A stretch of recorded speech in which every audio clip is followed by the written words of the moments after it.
Good morning, students. Today we are going to start our second chapter, Picnic. इस पाठ में बताया गया है कि हमें बस में यात्रा करते समय बहुत सी सावधानियां रखनी चाहिए व यातायात के नियमों का पालन भी करना चाहिए। इस पाठ में बताया गया है कि सभी बच्चे पिकनिक पर जाते हैं और एक बच्चा अभय जो कि उनका मॉनिटर था, उसकी सावधानी के कारण सभी बच्चे एक बहुत बड़ी दुर्घटना होने से बच गए। तो बसंत ऋतु आ गई थी, मौसम बड़ा सुहावना था, सभी बच्चे घूमने जाना चाहते थे। कक्षा के मॉनिटर अभय ने कक्षा अध्यापक को सबकी इच्छा बताई। अभय एक बहुत अच्छा छात्र था, सभी उसे पसंद करते थे। प्रधानाचार्य जी ने आज्ञा दे दी कि बच्चे शनिवार को पिकनिक पर जा सकते हैं।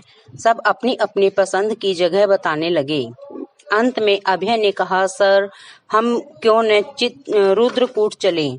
वहाँ की प्राकृतिक छटा निराली है। इस मौसम में गर्म पानी के कुंड में नहाने में बड़ा आनंद आएगा। सभी को अजय का यह सुझाव बहुत अच्छा लगा। शनिवार को सभी समय से विद्यालय में इकट्ठे हो गए।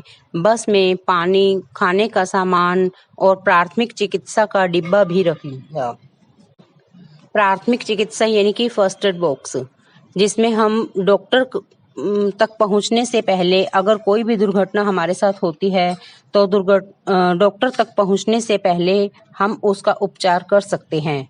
उसे हम प्राथमिक चिकित्सा यानी कि फर्स्ट एड बॉक्स कहते हैं। बच्चे खुशी खुशी बस में सवार हो गए। अध्यापक ने सभी को सावधान किया कि कोई भी बच्चा दूर नहीं जाएगा। गर्म कुंड में किनारे पर ही नहाया जाएगा। कोई भी ऐसा खेल न खेला जाए जिसमें खतरा हो।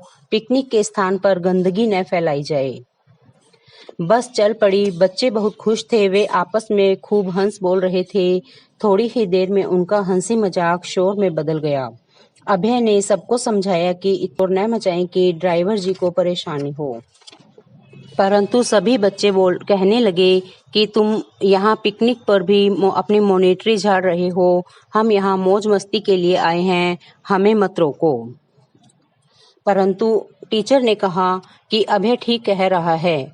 अधिक शोर के कारण ड्राइवर पीछे से आने वाली गाड़ियों की आवाज नहीं सुन पाएंगे, अध्यापक जी ने कहा।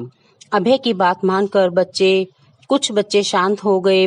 अभय आगे जाकर ड्राइवर के कैबिन वाली सीट पर बैठ गया। बस की रफ्तार बहुत तेज थी।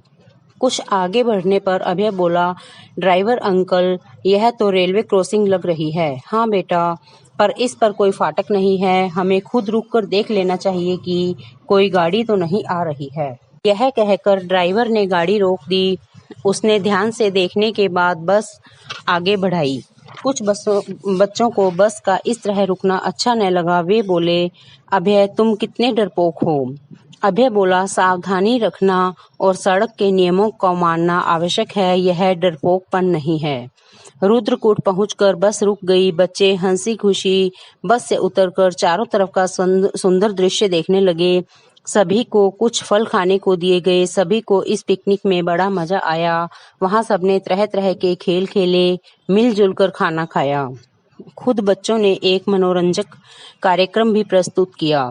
इस कार्यक्रम ने तो पिकनिक का मजा दुगना कर दिया। सबसे बढ़िया था गर्म पानी के कुंड में स्नान। शाम होने वाली थी। सभी वापस बस में बैठ गए। इस बात पर विशेष ध्यान दिया गया कि कोई सामान छूट न जाए और न पीछे कोई गंदगी रह जाए। अब बच्चे थक गए थे, इसलिए धीमे स्वर में वे अंत्याक्षरी खेलने लगे। अभय फिर अपने पहले वाले स्थान पर बैठ गया। उसे सामने से चारों ओर का नजारा देखना बहुत अच्छा लग रहा था। तभी उसे रेलवे क्रॉसिंग आती दिखाई दी। उसने ड्राइवर को याद दिलाया कि वह रुक कर देख ले। ड्राइवर ने बस रोकी। तभी एक ट्रेन बड़ी तेज गति से वहां से गुजरी। सब बच्चे डर गए। थोड़ी देर तक तो बस में बिल्कुल शांति हो गई। सबसे पहले ड्राइवर बोले, बेटा, तुमने सही समय पर याद दिलाकर दुर्घटना से बचा लिया। अब अध्यापक बोले, देखो, तुम सबने अभय की सावधानी कितनी काम आई।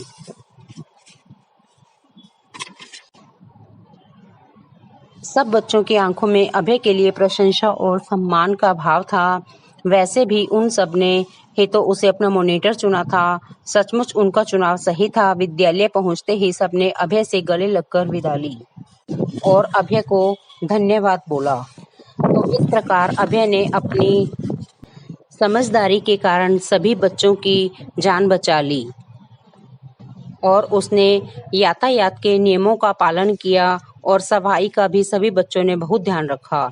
इसलिए हम अगर कहीं भी पिकनिक के लिए जाते हैं तो हमें यातायात के नियमों का पालन करना चाहिए और सफाई का विशेष ध्यान रखना चाहिए। Thank you.